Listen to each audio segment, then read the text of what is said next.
much. So I'm Ro. I'm our AI product director at Intel. And at Intel, whenever we start talking about AI, we tend to talk about it in the context of the entire flow, from the process of capturing the data, pulling the data sets together that are required to be able to train your model, to the model stage where you're training your data set or training on your data set, to the deployment where you're model serving and you're scaling your solution to be able to inference for customers.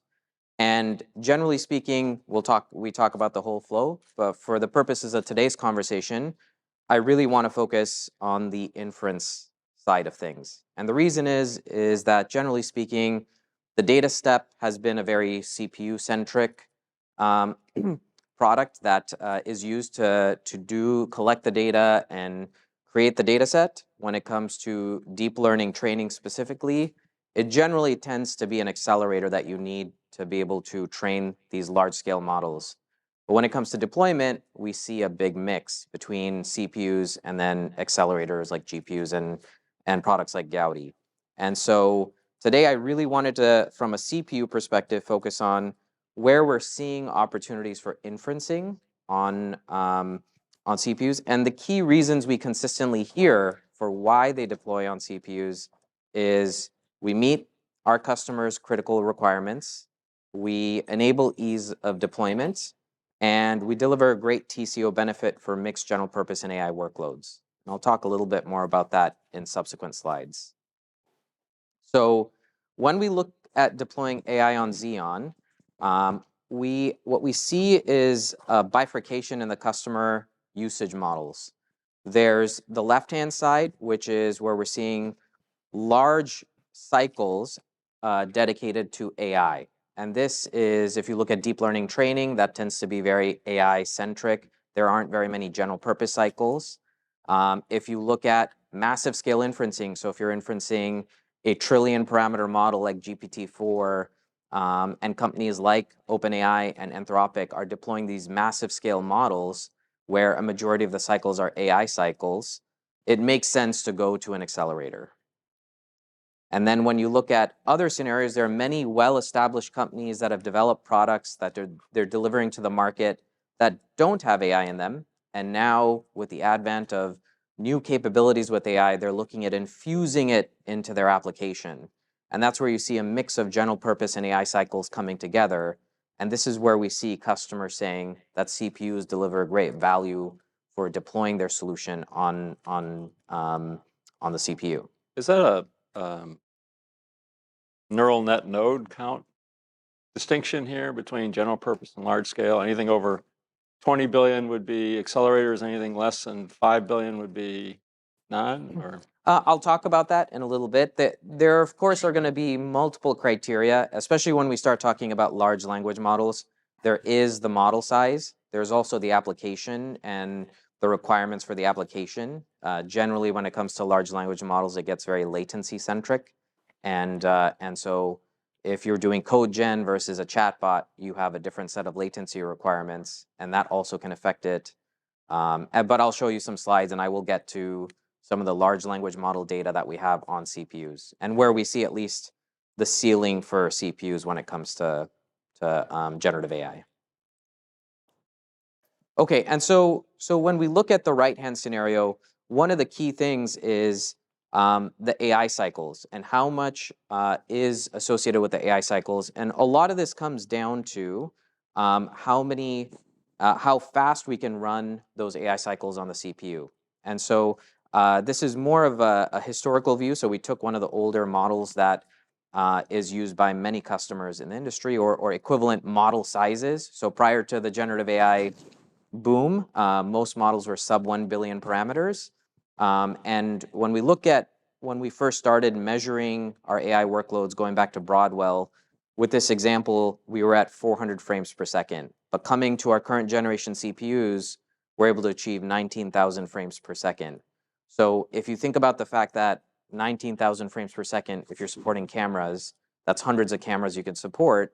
You don't need to use the entire CPU socket to deploy your AI inference. You only need a few cores to do your AI, and then you can use the rest of the cores for your general purpose application. And so just to give you an example, this is an example of a video conferencing customer design win. And to talk about what do I mean by general purpose in AI? Well, if you look at the left-hand side, what you're seeing is the general purpose cycles are associated with real-time video and audio over Ethernet, group chat, screen share, recording. All of those are general purpose cycles that are deployed on general purpose data center CPUs, and they've had to deploy it globally, right? Because they have to support customers across the globe for their meetings. And what they wanted to do was add real-time transcription. And so they came in and said they had a set of requirements, latency requirement for the real-time transcription, as well as number of meetings they wanted to support per vCPU instance. And our CPUs were able to blow those requirements out of the water. So for them, the decision was, from an IT infrastructure perspective, they have these servers that are doing all these general purpose cycles. I could just add a few more servers, and because it only takes a few cores to be able to support greater than tens of meetings, and I can meet my requirements from an IT infrastructure perspective, from a code management perspective, from a deployment perspective, it just became easier. And from their perspective, that TCO benefit was realized. The other one that they wanted to do was to do speech translation, and they were able to realize those same benefits there. We also see that it also branches into the client side. So this customer, if you think about video streaming, some of the stuff you could do on your laptop and some of the stuff you could do in the cloud. And so that mix, they were seeing this big benefit across all of our CPUs of being able to deliver great performance. So hopefully that gives you a sense of what I mean by mixed general purpose and AI workloads. Yep. Ken Collins. So just a question on that client side. Is that dependent, like in a chat, you don't know who's going to be using or what computer? Yeah.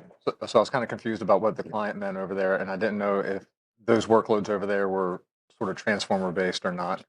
They're not transformer based. Okay. Generally, and transformers on cores today, it's going to be non-real time, generally speaking. Someday, I think in a few generations, I think you will start seeing it become more real time. The more and more capabilities we add to CPUs, but really today it's non-large language model based, and they do leverage capabilities in our core. So we do have technologies in our core that are designed with AI capabilities embedded in them, and this company is able to leverage that in their code base for when you're hosting a meeting on the computer. And the implications are that it's more efficient. So power utilization of a CPU, a laptop with a core CPU, will be reduced even when you're implementing these types of applications. Okay, thank you. So, Ron, I'm interested. Are you guys seeing use cases down at the client level that's forcing or encouraging companies to use Xeon at the client? Yes, yeah, absolutely. I mean, not, of course, not Right. in a in a desktop, but yes, there are a lot of our enterprise customers continue to remain on-prem, and they can either solve their application in a box or a rack or a set of servers. And I think one actually the next conversations is going to be, an on-prem deployment with a set of servers to be able to address some of the areas that they were looking to address and solve some of these key challenges. Bro, can I ask you to go back to the prior slide with the chart of, the next one after this, I'm sorry. There's a power perspective on the side here. I'm trying to understand how to read that. So like the latest generation does 19,000 frames per second, and roughly what? That's a kilowatt? No. Do that? Is that how I should read that? No, sorry, I forgot to remove the right-hand side axes, but actually it becomes more efficient. So power relatively did not go up at the same rate that the performance went up. I just forgot to remove that right-hand. Okay, axis. sorry, my bad. I'm sorry to keep interrupting because I know that you're getting a lot of interruptions, but just going back to Keith's question on client, you talked about different server nodes playing client roles on-prem, but I think that maybe the question was, are these workloads moving to a client platform, and are you integrating any of the same acceleration that you've got in Xeon on Core, or is Core good enough in those applications? So with every generation of core, we are adding new technologies, and what I would say is that the more technology we're able to embed in core, the more technologies we're able to embed in Xeon, the more you're able to deploy your AI on CPUs. And generally speaking, the goal is going to shift. If you look at with the advent of generative AI, now we're talking about hundreds of billions to trillions of parameters. And in the past, it would have been difficult. In fact, if I go back to this slide, in the past, it would have been reasonable, but still we wouldn't be beating the competition when it comes to deploying even, say, ResNet 50 on Xeon when we go back to Broadwell. But today, in 2 to 3 cores, you can do, hundreds of frames per second, even thousands of frames per second for ResNet 50. So there's no reason to go to a dedicated accelerator. So generally over what I would say is we continue to up the bar. The market is upping the bar in terms of what they want to achieve. And, accelerators are also upping their bar. And customers, when you look at broad market deployments, the expectation is, those models that are difficult to achieve today will be very easy to deploy tomorrow on CPUs. So I would say that yes, we are continually advancing and adding new technologies in our CPUs to be able to address a lot of the models that we're seeing hit the market. And the models in that case for quantized models, I mean, you mentioned BF16 into 8, stuff like that, rather than floating point 64, 32 or something. So generally speaking, what we see is classical machine learning tends to still remain at FP32 precision.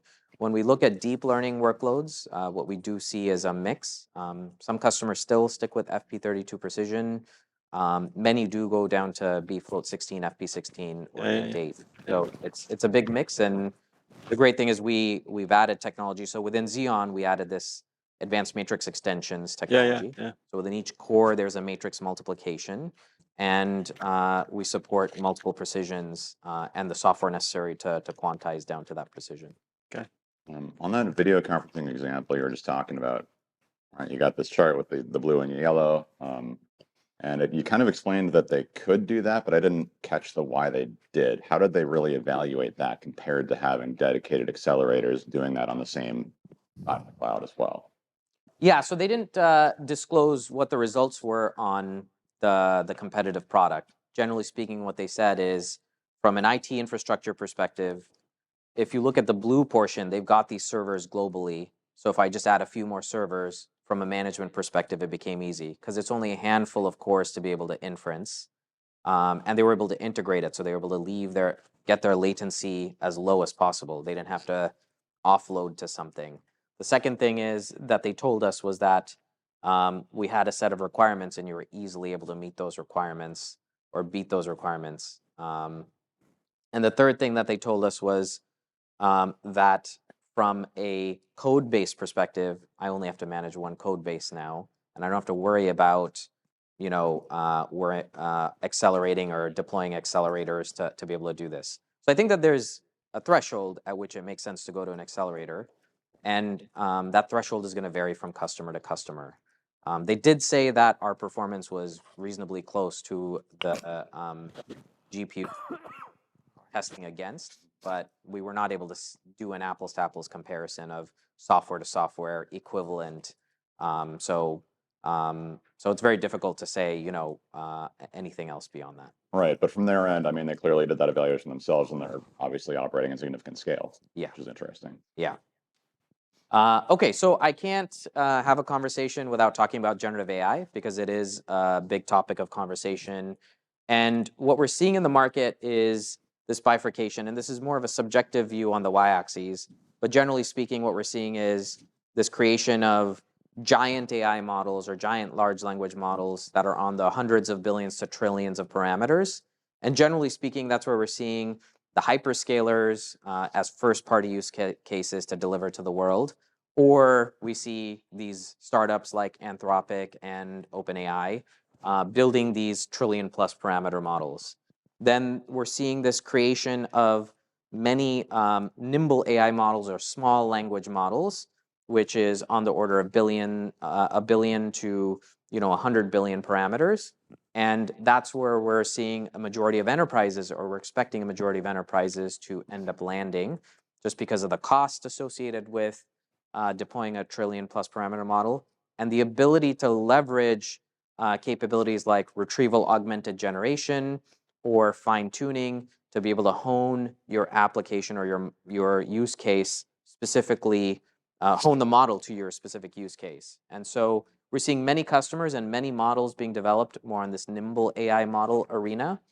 And this is where we see Xeon playing. And generally speaking, what we're seeing is that the starting point is Xeon can meet the critical latency requirements for some large language models up to 20 billion parameters, depending on the use case. And I'll show you some examples in a subsequent slide. But if you're going above 20 billion parameters, our recommendation is you need an accelerator. Xeon can't keep up with the critical latency requirements as you start to exceed that parameter limit.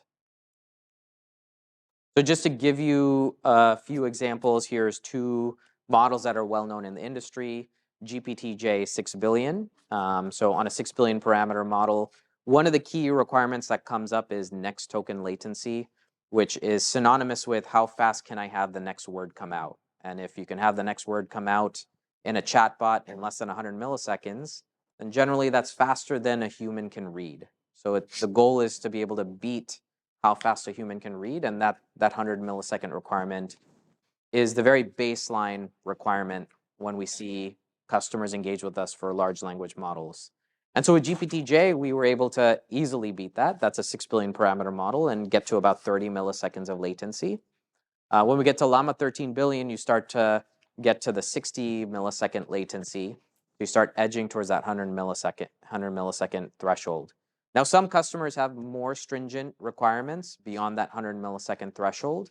And that's when, once again, even if it's less than 20 billion, it's going to make sense to go to an accelerator. So not to say that in every scenario less than 20 billion, you should use a CPU, but 20 billion is where we can meet your critical requirements. Now the question is, can we meet your critical requirements and enable that ease of deployment and integration that I talked about in the example a few slides ago? Just to clarify, this is using basically all the cores, not just a single core. This is using all the cores. So yeah, you can start using less cores and start pushing it to that 100 millisecond threshold, and you would be fine. But like you stated, at 20 billion parameters, you most likely are using all the cores, and you would meet the 100 millisecond latency requirement, but it would use the entire chip. So that's where I'm saying that you kind of get to a threshold of where it potentially doesn't make sense to use the CPU at that point. So you talk about requirements at an application level, but what does that mean for the CPU itself? I mean, are you focusing more on more cores, more memory, faster memory, new instruction sets, and so on? What's the focus on the roadmap in order? On the roadmap? Yeah. Yeah, so if you look at large language models, there's two aspects to large language models. There's the first token latency, and the first token tends to be compute bound. And then there's the next token latency, which tends to be memory bound. And so more cores would benefit the compute bounded side. More memory bandwidth would benefit the memory bounded or every subsequent token side. And so as we go to the next generation after what I'm showing here, which is our 5th gen Xeon, so we will be launching 6th gen Xeon this year, and or next gen Xeon this year, and that one we are adding significantly more memory capabilities, and we are adding significantly more cores, which will, significantly increase the performance expectation. And actually, we showed some data when we launched 5th gen Xeon, where it showed a 3x, 2.5x increase in performance because we're adding significantly more memory capabilities and significantly more compute. Right. And then So, I'm sorry. I know and I want to highlight this is the advantage that Intel has throughout the day with having other presenters. I'm really interested to know about the workflow and the experience of moving from one generation to the next, and what that level of effort for the reach. So if we're talking on-prem, for someone to physically switch out their third, fourth, third, fourth, and fifth gen Xeon, 4, 6 gen, that workflow, and as well in the cloud or in services that leverage these platforms. I'm really interested in that overall level of effort. Okay, yeah, I'll talk about that in the software section. So I have Oh, two okay. slides on the software, and I'll if I don't hit on it, just remind me. On that, how is this tested? Is this on a single user? Like how well does this scale? Obviously, we're saturating all the cores. How is this test generated in terms of this data? Is it based on a certain number of concurrent users, or is it just like a single person using content generation? Yeah, so this is a single person, but we are doing research on increasing it. So in a single server, we believe we can get to 8 to 16 simultaneous users with the large language models. Yep. Up to, I think, 13. With the 13 billion parameter, we tested it and we got to 16 users. At a degradation in performance. But yeah, no, there's no degradation in performance. Well, it depends. So we still meet the 100 millisecond latency requirement. Yep. So still meeting that critical threshold, we're able to do multiple simultaneous users. This one is showing one simultaneous user. So the expectation is that that also is going to play a role in terms of what type of performance expectations our customers have. But generally speaking, the smaller and smaller models you go, the less latency we have. And if you're 100 millisecond latency threshold, then you can start increasing the number of concurrent users. And so we just had one data point recently where it was 8 simultaneous users on 13 billion parameter model, and we were still under 100 milliseconds of latency for those users. I'm not sure, Ken Collins, I'm not sure if you answered this already, but I think I sort of anticipated this chart was like first token. This is next token. This is all next token because the majority of the time ends up being the next token. And so that's what we generally show in terms of that critical latency. Okay. Do you have that data? Yeah, we do, and I can share that with you after. Thank you. Okay, so to the software section. So it's not just important to be able to deliver critical performance, and you saw the Gen AI performance we can achieve on today's CPUs with the expectation, with the question that was asked, where we're going to see at least a 2.5x increase in performance going to the next generation. So you can see that these large language models, especially in the 1 to 20 billion bucket, now you can have even more concurrent users as we go from generation to generation. And eventually we'll get to a point where the 1 to 20 billion parameters is similar to what we're able to do on ResNet 50 today, where with 2 to 4 cores, you could just deploy your LLM. But generally speaking, it's not just important that we deliver performance. Intel's perspective is we need to make it easy. And our goal has always been, our primary goal has always been to upstream. So most customers use PyTorch or TensorFlow when they're building and deploying deep learning models with the focus on deployments. They're doing TensorFlow serving or PyTorch serving. And our goal has consistently been to let's upstream all our optimizations into the standard tools. So as you go from the 3rd generation to 4th generation to 5th generation, it's just a matter of getting the latest version of PyTorch or TensorFlow to be able to get the best performance out of box. Now, one of the things that happens is we do work with the foundations to upstream, but sometimes it can take time to get those optimizations upstreamed, which is why we offer our extensions. So there's an Intel extension, PyTorch, for example, where we generally see some better performance depending on what are the trends that are happening in the industry. So just to give you a sense, we have large language models, which is a new area we're going into. And so we worked on doing lots of optimizations, and we're working on upstreaming it. But today, a lot of those optimizations are in our Intel PyTorch extensions. And as we work on upstreaming it, we'll narrow the gap between what you get with PyTorch versus adding that extension and getting additional performance. In some cases, historically, we've seen gaps in the market. And with those gaps in the market or gaps in the market associated with our products, we will develop tools. So our Intel neural compressor is all around quantization. Although TensorFlow and PyTorch do have quantization capabilities, we saw an opportunity to deliver more optimal quantization with our CPUs. And so we developed that tool and we offer that. OpenVINO is another example of an inference serving solution that we wanted to deliver to the market. It's open sourced, and we're able to deliver a lot of our optimizations through OpenVINO as well. So those are just some examples of tools we develop. But fundamentally speaking, the key thing is upstreaming. That's where most customers are, and that's where our goal is to just deliver it through the upstream tools.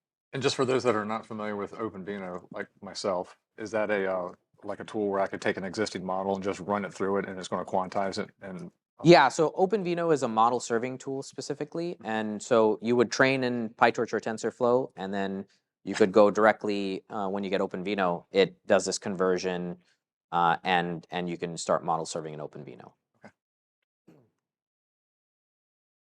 And so generally speaking, across the pipeline, we have multiple tools we develop. We partner with the ecosystem to deliver key capabilities. But at a high level, the key tools that are relevant for inferencing today are PyTorch, TensorFlow, OpenVINO. So once again, going back to your question, the key thing is, as we develop new generations of Xeon, and if customers want to transition to the latest generation of Xeon, then it's about getting the latest version of PyTorch when that silicon is released. Because when the silicon releases, we upstream a lot of those optimizations into the frameworks. And so the only thing that you would have to do is to go to the latest version.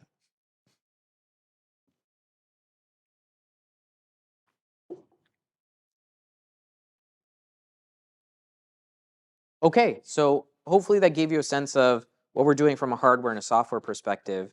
Generally speaking, we need to do more than that. And one of the things that we focused on at Intel is to go beyond just the hardware and software. Intel has this massive base of infrastructure capabilities that we support in the industry. And that's the mechanism by how we're going to really be able to engage with the market. Customers aren't necessarily just buying CPUs and then getting PyTorch or TensorFlow. They're buying servers from Dell. They're going to GCP and getting instances. They're setting up in virtualized environments like VMware.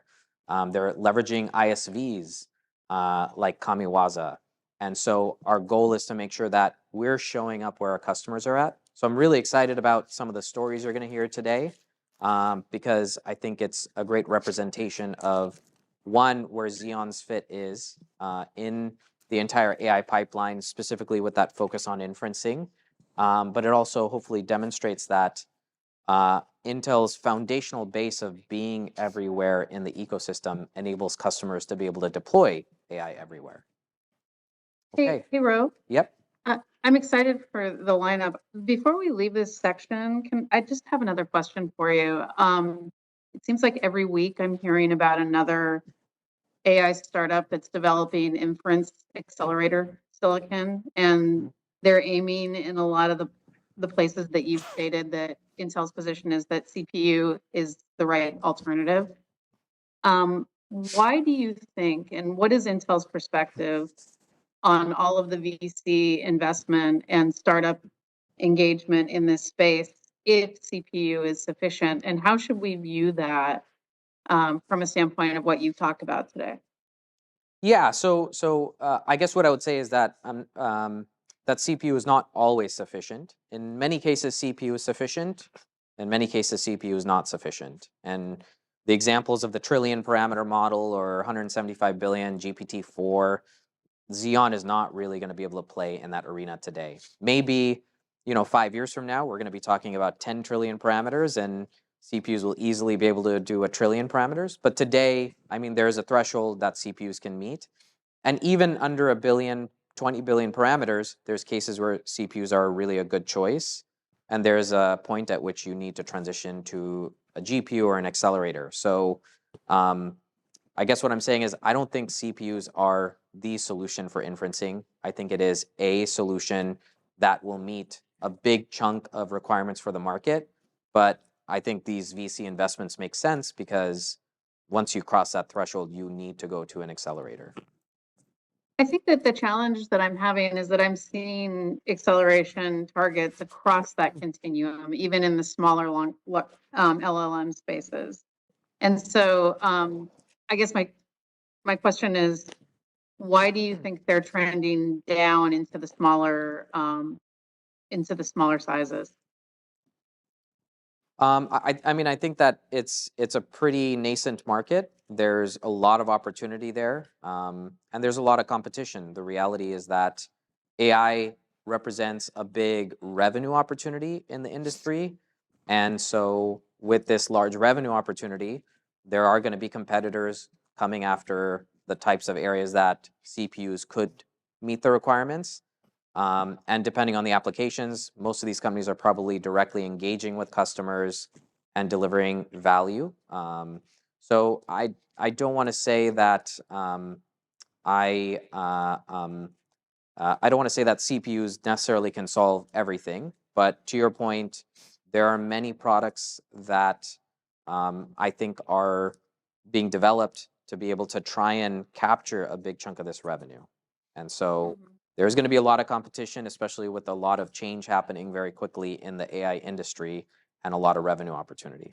So I think I can even make an argument for Pat just at IFS yesterday said ARM is going to be the most important customer within the Intel fab. So as ARM becomes more interesting in certain use cases, obviously it doesn't have the hero numbers associated with AI that their major competition in x86 has.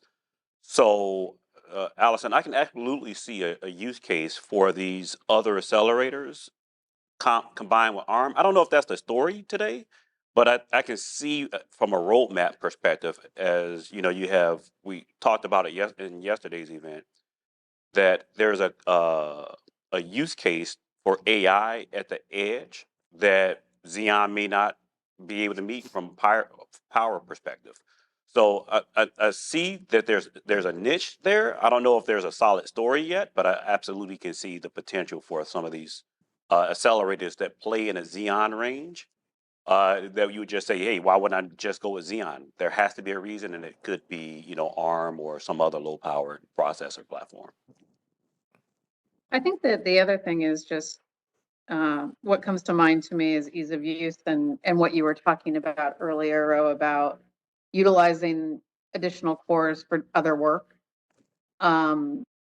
There's a value position, I think, here that's a potential for Xeon.